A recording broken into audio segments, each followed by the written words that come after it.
Amigos, ¿qué tal? Bienvenidos a Generación Renovada. ¿Por qué se produjo la Reforma Protestante?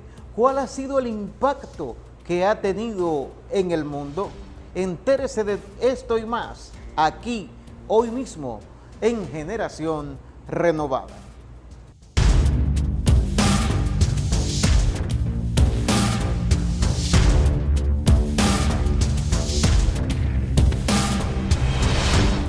Qué bueno que continúan con nosotros y nosotros seguimos con el tema de la semana pasada, el tema de la Reforma Protestante.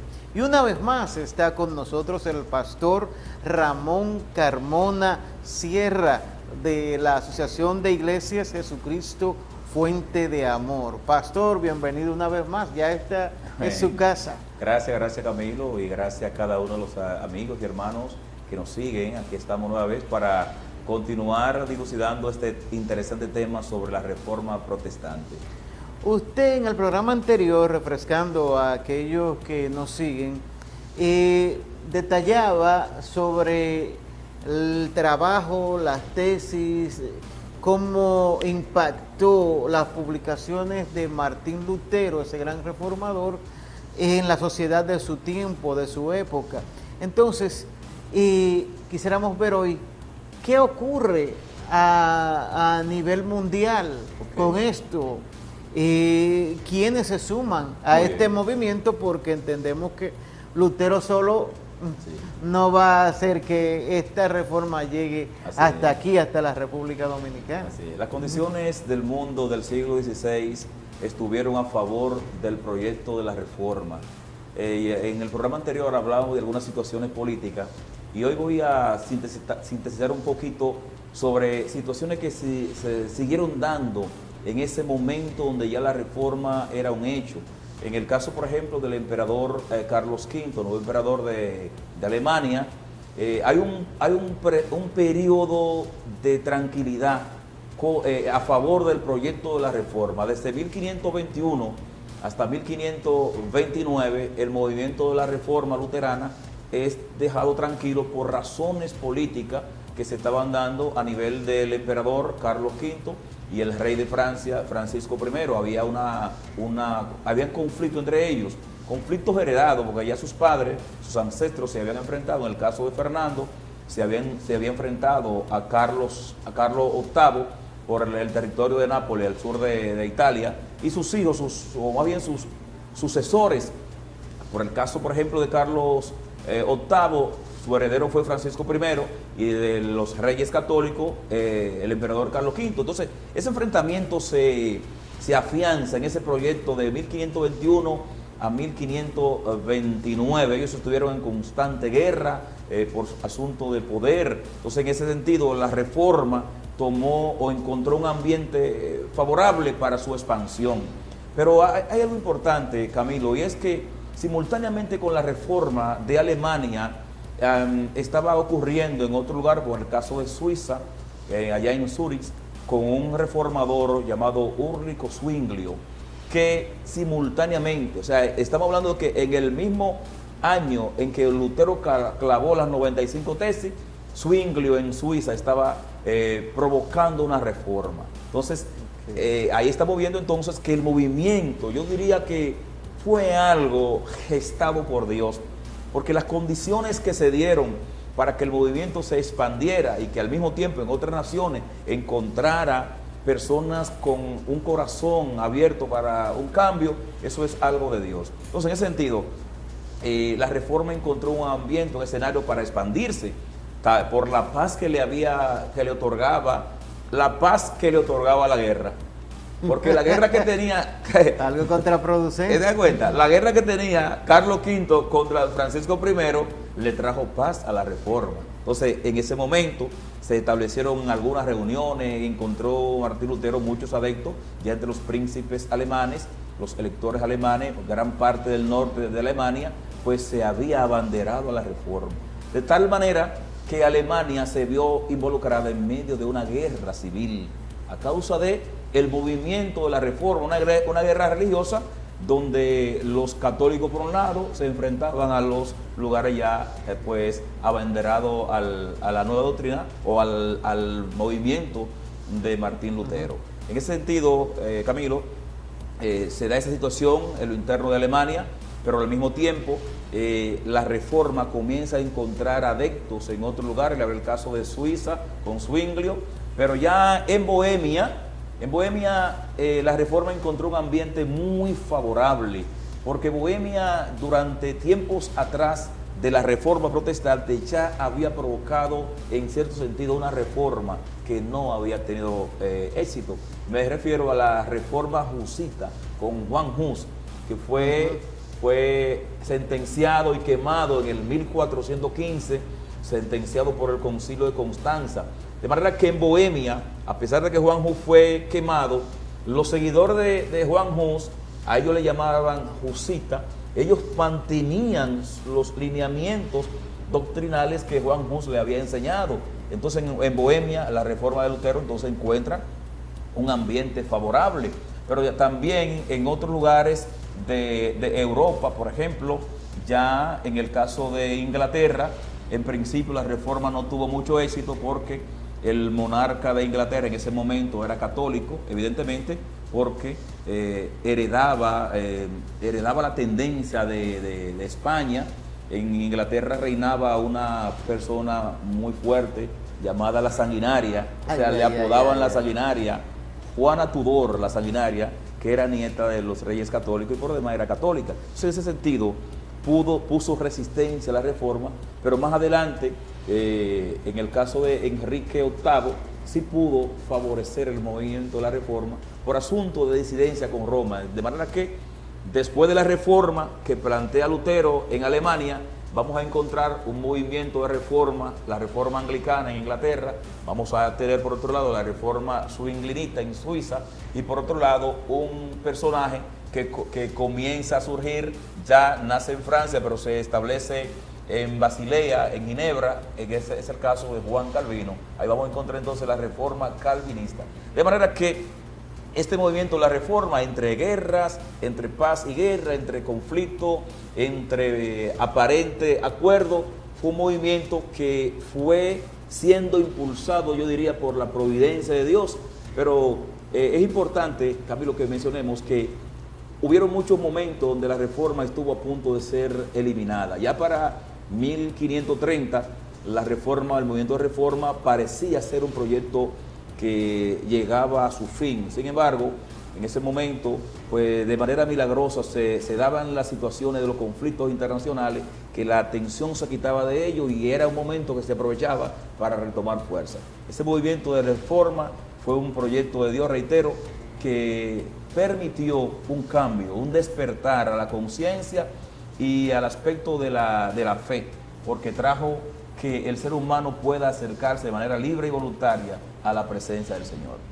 ¿En qué medida nosotros hemos sido beneficiarios de esta reforma protestante? Y si entiende usted que hoy día la Iglesia amerita de un nuevo movimiento de reforma que nos lleve a un mayor acercamiento, no tan solo a lo de Dios, sino a los fundamentos básicos de la palabra. Muy bien, con la primera parte de la pregunta, ¿en qué medida hemos sido afectados? Creo que considerablemente, no solamente nosotros, sino el mundo entero ha sido beneficiado por el efecto de la Reforma protestante. Es importante que sepamos que la Reforma fue un cambio radical, no solamente en el aspecto religioso, fue un cambio en todo el orden, en la ciencia, porque la escuela del pensamiento teológico de la Edad Media, la escolástica, tenía un pensamiento muy limitado y los hombres de ciencia pues estaban de una forma secuestrados por la Iglesia. He conocido el caso de aquel científico Galileo Galileo, que por un postulado que él planteó sobre la redondez de la Tierra fue llevado y sentenciado. De manera que los hombres de ciencia encuentran en el movimiento de la Reforma un aliado, y no solamente los hombres de ciencia, sino que las naciones del mundo de Europa ven en la reforma un elemento para romper con la opresión que tenían impuesta por Roma. En ese momento había surgido un nacionalismo. El nacionalismo es que los pueblos anhelan tener su propia identidad, los pueblos anhelan disfrutar de sus recursos, de sus riquezas. Los pueblos quieren que lo que producen no sea, sus ganancias no sean llevadas al extranjero, sino que su propia gente pueda disfrutar. Entonces ese nacionalismo que se daba en los principales pueblos europeos, ven en la reforma protestante un aliado, como decir, esta es la puerta, este es el mecanismo, como podemos romper de esa opresión, esa bota que nos impone la Iglesia Católica. En ese sentido, yo creo que el mundo fue altamente influenciado. A partir de la Reforma Protestante se dan los grandes cambios sociales en el mundo, que antes de la Reforma sería imposible hablar de una Revolución Francesa que se dio en el siglo XVIII, sería imposible hablar de una revolución industrial que se dio en Inglaterra a principios del siglo XVII, sería imposible hablar de esos grandes movimientos que se daban en el mundo sin que antes se diera un elemento detonante que le dijera a la Iglesia, que le dijera a Roma, que le dijera al papado, sus límites llegan hasta aquí. Entonces la Reforma Protestante es como esa compuerta que se abre de una gran represa y todas esas aguas contenidas ahí en esa represa son desbordadas. La Reforma trajo un desbordamiento en todo el sentido de la palabra, en la ciencia, en las artes, en el ambiente de la teología, en los ambientes sociales, en el desarrollo, diríamos, industrial, porque los hombres de ciencia comenzaron a producir y a expresar sus ideas. Surge luego el movimiento que, aunque tuvo sus sombras, de la Ilustración, pero la Ilustración es la gestora de los grandes pensadores del mundo de la modernidad, de manera que todo eso es producto de la Reforma Protestante. Y ya en el caso, por ejemplo, de la segunda parte de la pregunta, pero nosotros seguimos aquí en su espacio Generación Renovada. En el próximo segmento, el pastor estará ampliando esta parte final de este interesante tema de la Reforma Protestante.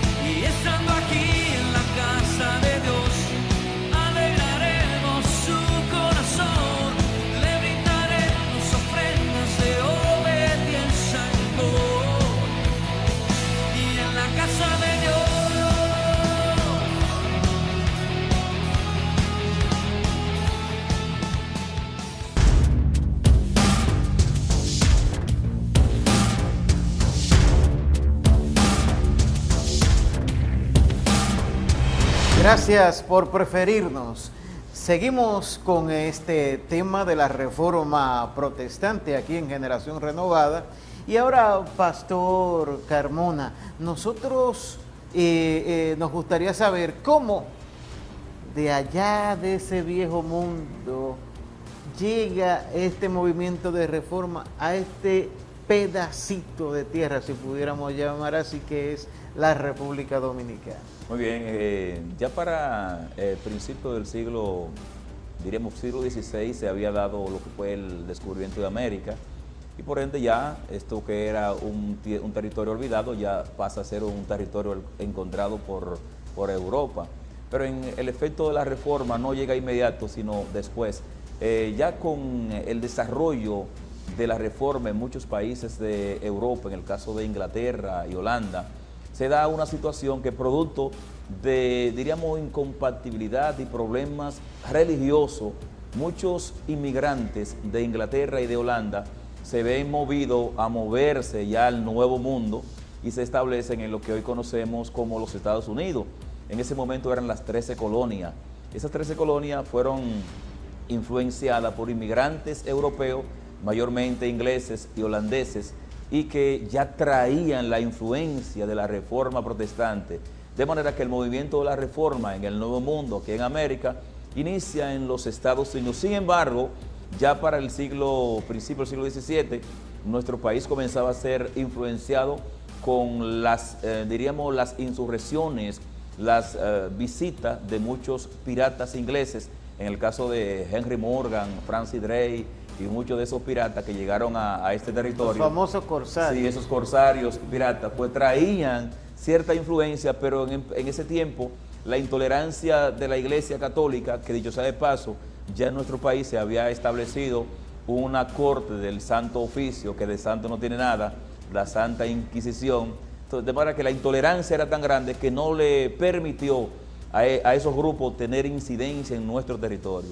Pero ya para el año 1822, aquí se da un acontecimiento muy interesante, y es la ocupación haitiana. El 9 de febrero, Boyer entra a la ciudad y de una forma toma el control de la isla, y 2 años después Boyer da entrada a un grupo de misioneros, 6,000 de negros, que en los Estados Unidos tenían o sentían la presión social, eran perseguidos de una u otra forma por la intolerancia racial, y ven aquí en esta parte del mundo un paraíso, porque Haití, que estaba poblada mayormente por negros, le permitía, le daba como el ambiente social de tener un desarrollo, aparte de saber que Haití era una de las colonias más ricas del momento. Entonces, en ese sentido, esos negros llegan a la isla, vienen no con la finalidad de evangelizar, sino de buscar mejor vida, pero traen consigo su fe. Entonces, de esa forma comenzamos a tener la presencia o la incidencia de los primeros grupos protestantes, y a ese protestantismo se le llama protestantismo de inmigrante, y se da durante esos primeros años de la ocupación, y todo el siglo XIX tuvo una incidencia de forma tímida de presencia de esos movimientos, de esos grupos que llegaban. Muchos llegaban a trabajar, muchos llegaban ya como pastor, se establecieron iglesias. En el año 1834 se estableció una iglesia allá en el norte de la isla de Puerto Plata, y de esa forma el protestantismo comenzaba a establecer, diríamos, la génesis de su presencia aquí en la isla. Bien, y entonces, ¿de qué manera surgen los demás movimientos que si pudiéramos utilizar el término, pariendo esta reforma, y que da lugar a toda esa gama de grupos cristianos de fundamento bíblico en nuestro país? Bueno, el proceso es largo. Vamos a tratar de sintetizarlo.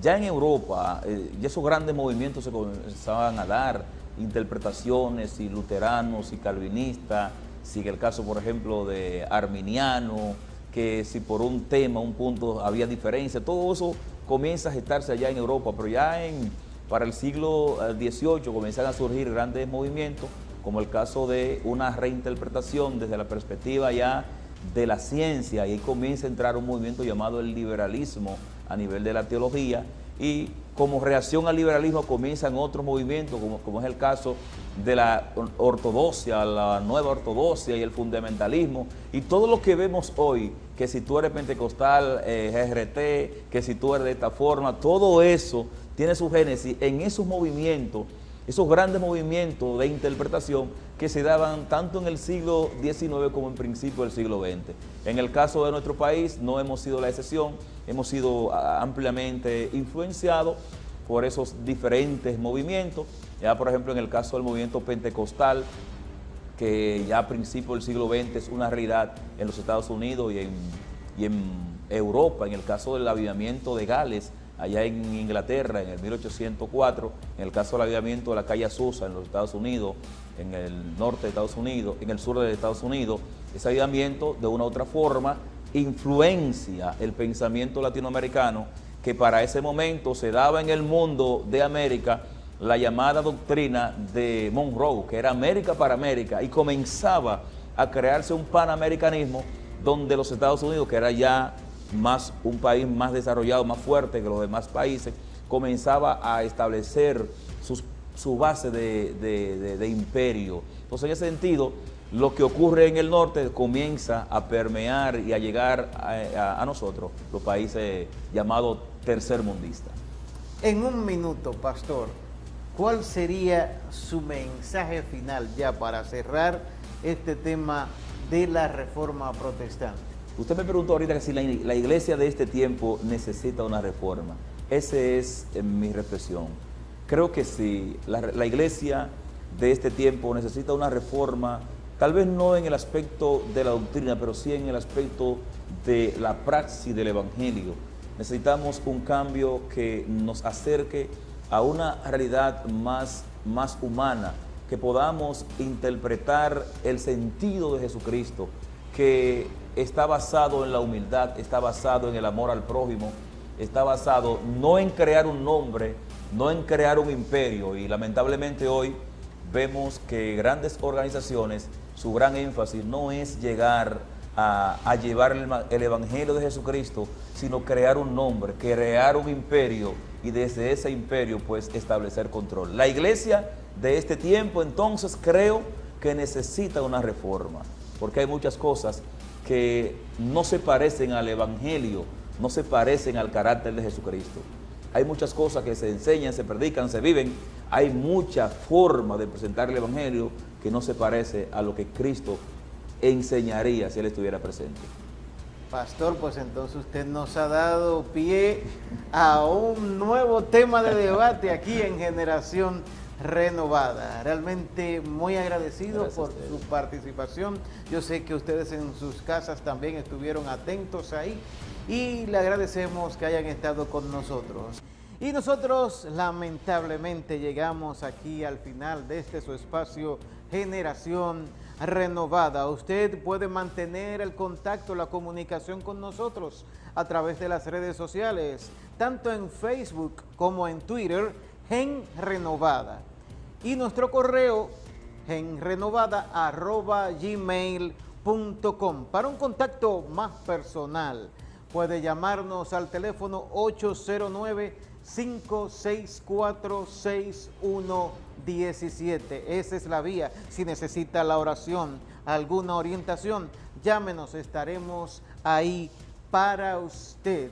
Esto ha sido Generación Renovada. Nos vemos la próxima semana. Que el Señor les bendiga.